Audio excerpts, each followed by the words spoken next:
We met up with legendary rock band Skid Row at the Hard Rock Casino in Sacramento, California for their historic fourth and final performance with musical superstar Lzzy Hale of Halestorm.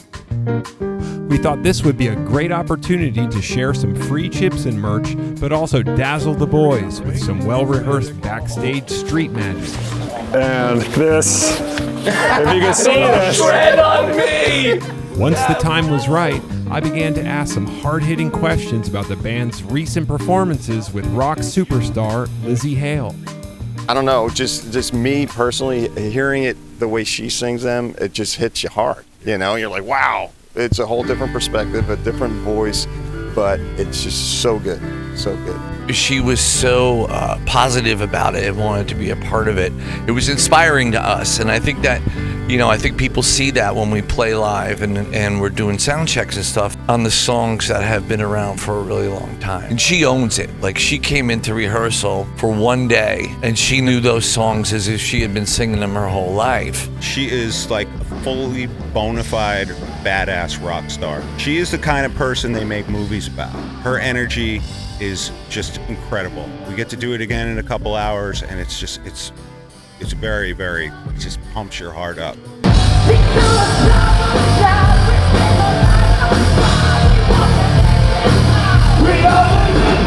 I don't know if that happens to a lot of people in bands that have been around as long as we have, but man, there's just moments on stage that you go, I haven't felt that since I was 22.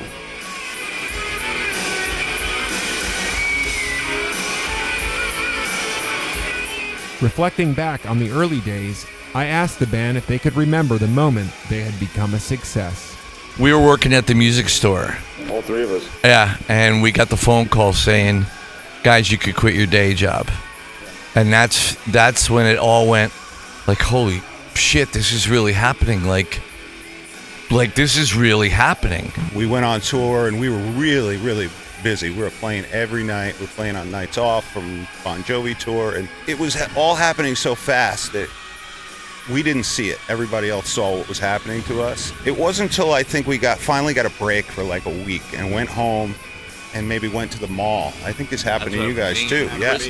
We went to the mall and all of a sudden these people are running up to us. I mean, we're not in some arena, we're not at some gig. People are just recognizing us at the supermarket and places like that. It was like, wow. However, fame and fortune can be a double-edged sword, with several members of the group falling victim to mistaken identity. I started just like cutting my hair really short, like right next to a crew cut.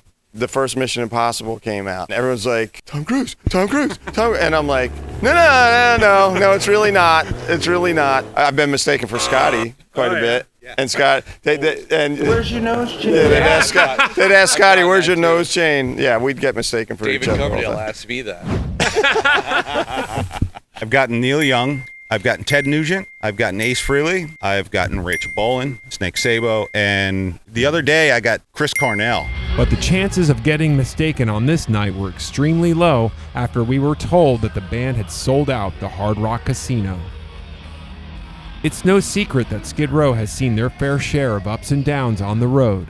Guitarist Snake Sabo shares some of his toughest moments on stage. One of the tours at the beginning, we were playing outdoors at a small minor league baseball park, and it was still sunlight out, and I tried to do my best, throw my guitar up in the air, and I lost it in the sunlight, and it cracked me on the head. I was running past the singer, and his mic clip got caught in my ear and ripped open my ear in half. I took a mic stand in the head. I slipped. Well, no, it wasn't stage, but I slipped on a bunch of puke and broke my ankle. Broke all the bones of my ankle. Had 9 screws and 3 plates in there, and we had a show that night. Yep. So he has to get emergency surgery. He shows up about 10 minutes before the show in scrubs and cast and pins and all this stuff, completely out of it. And he's like, I could do the show. And I'm like, dude, I don't think you can. I go, are you hungry? He goes, I'm starving. So I go in and I'm getting him some catering, put it on a plate. And I see peas, and I'm like, this is going to be awesome. And I put peas, and he's trying to balance peas on a fork. He's like, but it was great.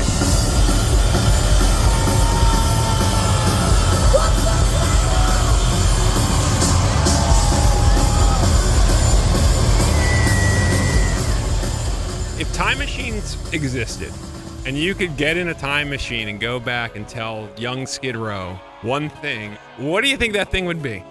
To listen to our gut on quite a few things, yeah. Yeah, I mean, I would be more aggressive businessmen. Circle of fists.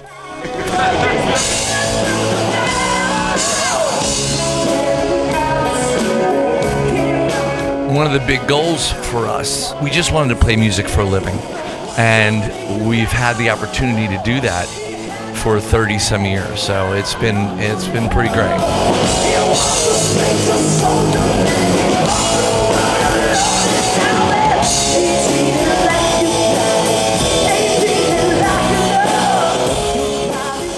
Our time with Lzzy Hale and Skid Row would soon be coming to an end.